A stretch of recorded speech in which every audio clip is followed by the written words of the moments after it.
Have you ever wondered why some people with perfect grades struggle in life, while others with no formal education quietly build powerful, meaningful lives? Who decided what intelligence really is, and why did we accept that definition without question? From a very young age, we are trained to believe that intelligence looks a certain way. It sits in exam halls. It lives inside report cards. It is measured by how fast you answer, how much you memorize, and how well you repeat what you were taught. If you score high, you are labeled smart. If you don't, you begin to doubt yourself, silently, deeply, and most people never recover from that label. But here is the uncomfortable truth. Most of what society calls intelligence is only surface-level thinking. It is borrowed knowledge. It is speed without depth. It is memory without wisdom. And while it can help you pass tests, it does not prepare you for pressure, loss, fear, failure, or purpose. Life does not grade you on multiple-choice questions. Life tests you when no one is watching. Real intelligence is not loud. It does not always announce itself. In fact, the most intelligent minds are often misunderstood, underestimated, or ignored, because they do not fit the narrow box society created. True intelligence is layered. It develops in stages. And most people never realize there are levels beyond what they were taught to chase. Think about this. How many intelligent people do you know who sabotage their own lives? They overthink. They panic. They repeat toxic patterns. They know what to do, yet they don't do it. This alone should make you pause. Because if intelligence were only about knowledge, then knowing better would always lead to doing better. But it doesn't. And that gap reveals something powerful. The problem is not that people lack intelligence. The problem is that they are operating at different levels of it without awareness. Some minds are built to react, some to analyze, some to understand themselves, and some to see life clearly as it is, without illusion. These levels shape how people think, decide, love, work, and suffer. Most people never question their level. They assume intelligence is fixed, something you're born with, something you either have or you don't. That belief alone traps millions in quiet insecurity. But intelligence is not a single trait. It is a progression, and awareness is the doorway to moving up. Here is where it gets interesting. You can have a sharp mind and still be controlled by fear. You can be knowledgeable and still lack direction. You can be clever and still live unconsciously. That is because intelligence without awareness is incomplete. It functions, but it does not lead. It survives, but it does not transform. The world rewards performance, not depth. It celebrates results, not clarity. So people learn to appear intelligent instead of becoming intelligent. They collect opinions. They repeat ideas. They chase validation. And slowly they disconnect from their own inner intelligence, the one that guides, steadies, and strengthens them from within. This is why so many people feel mentally exhausted but spiritually empty. Their minds are full, yet their lives feel shallow. They are informed but not fulfilled, busy but not aligned. And they don't know why, because no one ever taught them that intelligence has levels, and that growth depends on moving upward through them. What you are about to explore is not a ranking designed to judge you. It is a mirror designed to reveal you. Each level represents a way of operating in the world, a way of responding to stress, a way of handling emotion, a way of seeing yourself. And once you recognize the level you are operating from, something powerful happens. You regain choice. Because the moment you see your patterns, you stop being trapped by them. The moment you understand how your mind works, you stop fighting yourself. And the moment you realize intelligence can evolve, you stop accepting limits that were never real to begin with. This journey is not about proving how smart you are. It is about discovering how aware you are. And awareness is the foundation of every meaningful transformation. If you stay with this until the end, you will not just understand intelligence differently, you will understand yourself differently. You will see why certain struggles keep repeating, why certain decisions feel heavy, and how to rise above the level you've been unconsciously living in. So don't listen passively. Listen honestly. Somewhere in this breakdown, you will recognize yourself. And that recognition may be the beginning of your next level. Once you begin to see intelligence as a progression instead of a label, The first level becomes impossible to ignore because it is where most people spend their entire lives without realizing it. This is the intelligence of survival and reaction. It is not weak, it is necessary. But when it becomes your permanent operating system, it quietly limits everything you can become. At this level, the mind is always responding to what just happened. A comment triggers anger. A delay triggers anxiety. A problem triggers panic. Life feels like something that keeps happening to you, not something you are actively shaping. Decisions are driven by fear of loss, desire for comfort, and the need to feel safe. The brain here is not asking, what is right? It is asking, what will protect me right now? This intelligence is shaped early. Childhood conditioning, emotional wounds, repeated stress. Over time, the mind learns shortcuts, avoid pain, seek pleasure, follow habit. These shortcuts keep you alive, but they also keep you small. You react before you think. You defend before you understand. You escape before you face. And because reactions feel automatic, they begin to feel like who you are. This is why people at this level often feel exhausted. Not physically, but mentally. The mind is always on alert, always scanning for threats, always preparing for what might go wrong. Even in calm moments, there is tension. Even in success, there is fear of losing it. The nervous system never truly rests because it was never taught how to. Here is the difficult truth. Intelligence at this level confuses emotion with reality. If it feels dangerous, it must be dangerous. If it feels uncomfortable, it must be wrong. So growth is avoided, hard conversations are delayed, dreams are postponed, and life slowly shrinks to what feels familiar, not what is possible.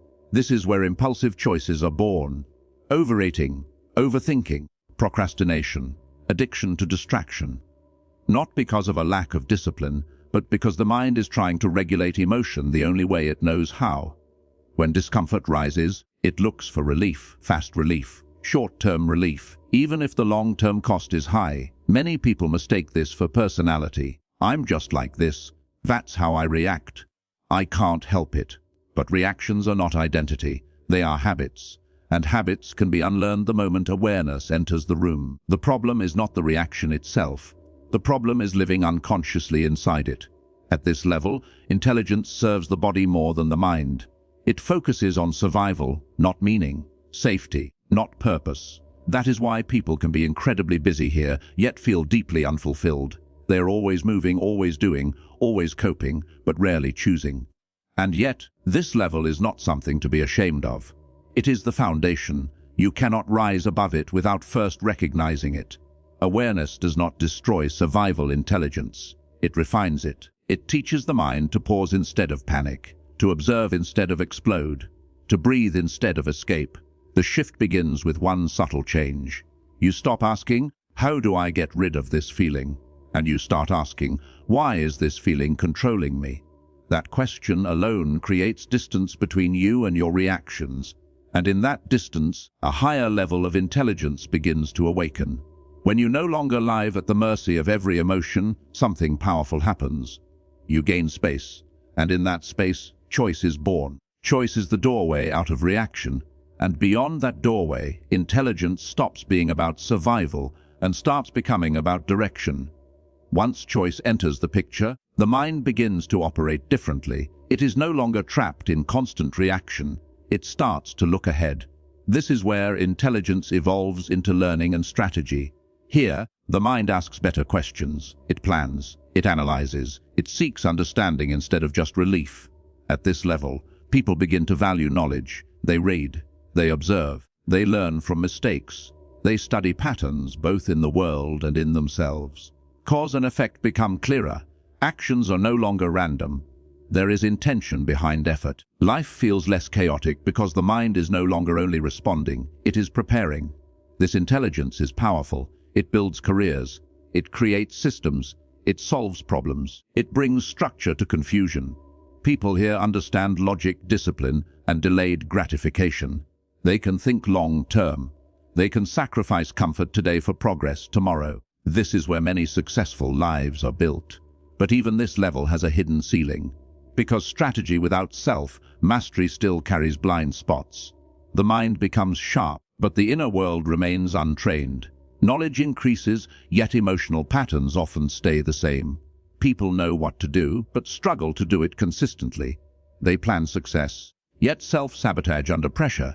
They understand discipline, yet burn out. This is where intelligence begins to split in two directions. One path leads to growth, the other leads to ego. When learning is driven by curiosity, intelligence expands naturally. But when it is driven by comparison, it becomes a performance. The mind starts collecting information to feel superior, not to become wiser. Success turns into identity. Failure becomes a threat. And slowly, learning turns into another way to protect the ego. At this level, many people become trapped in thinking, overthinking, analyzing every move, predicting outcomes, living in the future. The mind becomes active but not peaceful. Smart decisions are made, but inner conflict remains. Life looks stable on the outside, yet feels restless on the inside. This is why some of the most intelligent people feel unfulfilled. They achieve goals, yet feel empty. They win arguments, yet lose connection. They understand the world, yet misunderstand themselves. Because intelligence that only moves outward eventually disconnects from the inner world. Still, this stage is necessary. It is where responsibility develops, where effort replaces excuses, where people stop blaming circumstances and start improving skills. It is where potential becomes visible. But it is not where fulfillment is born. The limitation here is subtle.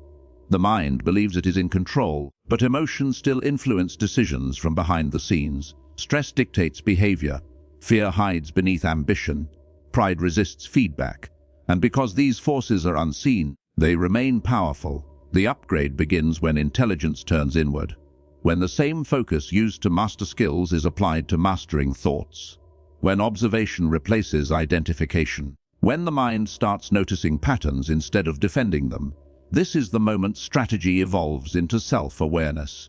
The question quietly changes. Not, how do I win? But why do I react the way I do? Not, how do I succeed? But what part of me is afraid of failing? That shift marks the edge of a higher intelligence, one that no longer builds life only through effort, but through understanding. And once intelligence learns to observe itself, it stops being just a tool for achievement. It becomes a force for inner clarity. When intelligence turns inward, something rare begins to develop.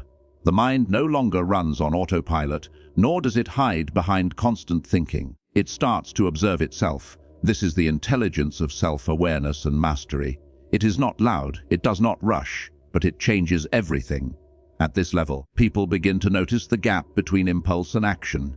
They feel emotion without being owned by it. Anger arises, but it is observed. Fear appears, but it is questioned. Thoughts come and go, but they are no longer blindly believed. This creates inner space, and in that space, control is replaced by clarity. Self-aware intelligence understands that emotions are information, not commands. It does not suppress them, nor does it obey them. It listens, it decodes, it asks what is really happening beneath the surface. This is why people at this level respond instead of react. They choose words carefully. They pause before decisions. They act from understanding, not urgency. Here, discipline stops being forceful. It becomes natural. Habits are no longer built through punishment, but through alignment. Actions match values. Energy is no longer wasted fighting the self. Focus sharpens because the mind is no longer divided. This is where consistency is born, not from pressure, but from inner agreement. Emotional intelligence deepens at this stage. People become aware of their triggers, not to judge them, but to free themselves from them. They see how past experiences shape present behavior. They recognize patterns of self-sabotage before acting them out. And because of that awareness, old cycles lose their grip. Confidence here feels different. It is quiet. It does not need approval. It is rooted in self-trust. People no longer define themselves by outcomes alone. Success does not inflate the ego. Failure does not destroy identity. Both are seen as feedback, not verdicts. This level also brings humility, not weakness, but clarity. The mind understands its limits. It becomes open to learning without defensiveness. Feedback is no longer a threat, it is information. Growth accelerates because resistance fades. Relationships change at this stage. Listening improves. Empathy deepens. People stop projecting their unresolved emotions onto others. Communication becomes honest instead of reactive. Boundaries become clear, not aggressive. This intelligence sees others as they are, not as mirrors of unresolved inner conflict. But perhaps the most powerful shift is internal. The mind stops fighting itself. There is less inner noise, less self-judgment, less need to prove. Silence becomes comfortable. Solitude becomes nourishing. And from that stillness, insight arises naturally. Yet even this level is not the end, because self-awareness can still revolve around the self. Growth can still subtly serve identity. The mind may become calm, but still centered on control. True mastery eventually points beyond self-improvement towards something deeper. There comes a moment when intelligence realizes that clarity is not about perfecting the self, but about transcending it. When awareness no longer asks, "How do I become better?" but "What is essential?" That question dissolves unnecessary complexity. This is where intelligence prepares to move beyond self-mastery into something rarer, a way of seeing life not through fear, ambition, or identity, but through conscious choice. When intelligence moves beyond self-mastery, it enters its highest expression. Not louder, not more complex, but clearer. This is the intelligence of conscious choice. It is not driven by fear, ambition, or the need to become someone. It is guided by understanding, by presence, by purpose. At this level, the mind no longer feels compelled to react, prove, or control. It sees life as it is, not as it hopes or fears it to be. Choices are no longer made to protect identity or chase validation. They are made from alignment, from clarity, from knowing what truly matters and what does not. This intelligence understands a profound truth: not everything deserves your energy. Not every battle needs to be fought. Not every thought needs to be believed. Freedom here is not about doing more. It is about choosing wisely. People operating from this level are not easily shaken. Praise does not inflate them. Criticism does not define them. They listen without defensiveness. They act without urgency. Their calm is not passive, it is grounded. It comes from seeing through illusion. This intelligence recognizes ego for what it is, a tool, not a master. Identity is no longer a prison. Roles are played without attachment. Success is enjoyed without obsession. Failure is met without collapse. Life is engaged fully, but not desperately. Here, purpose becomes central. Not purpose as pressure, but purpose as direction. Actions align with values. Time is treated as sacred. Attention becomes intentional. Energy flows toward what is meaningful, not what is noisy. This is where life begins to feel coherent instead of scattered. Presence deepens at this level. The mind is no longer trapped in the past or lost in the future. It operates here, now. Decisions are made with awareness of consequences, but without anxiety about outcomes. This creates a quiet confidence, a knowing that whatever happens, you will meet it consciously. This intelligence also carries compassion. Not forced kindness, but understanding. People are seen as products of their conditioning, not enemies. Conflict is approached with clarity, not aggression. Boundaries are firm, but not hostile. Strength and softness coexist without contradiction. Importantly, this level does not seek to escape the world. It engages with it wisely. It understands that suffering often comes not from life itself, but from resistance to it. And so instead of fighting reality, it works with it, adapts, responds, chooses. The greatest power here is not control over others, but sovereignty over oneself. The ability to choose response over reaction, meaning over impulse, truth over comfort. This is intelligence in its purest form, not accumulation, but discernment. And here is the most empowering realization of all. No level you have explored is permanent. None define your worth. You move between them depending on awareness. Stress may pull you down. Presence lifts you up. The question is not where you rank, it is how conscious you are in this moment. Because intelligence is not something you possess, it is something you practice. Every pause before reacting, every honest self-observation, every choice aligned with truth instead of fear. These are steps upward. You do not rise by force. You rise by seeing, and once you see clearly, you cannot unknow it. Where you stand now is not a verdict. It is a starting point. And the highest intelligence is not about being above others. It is about being awake within yourself.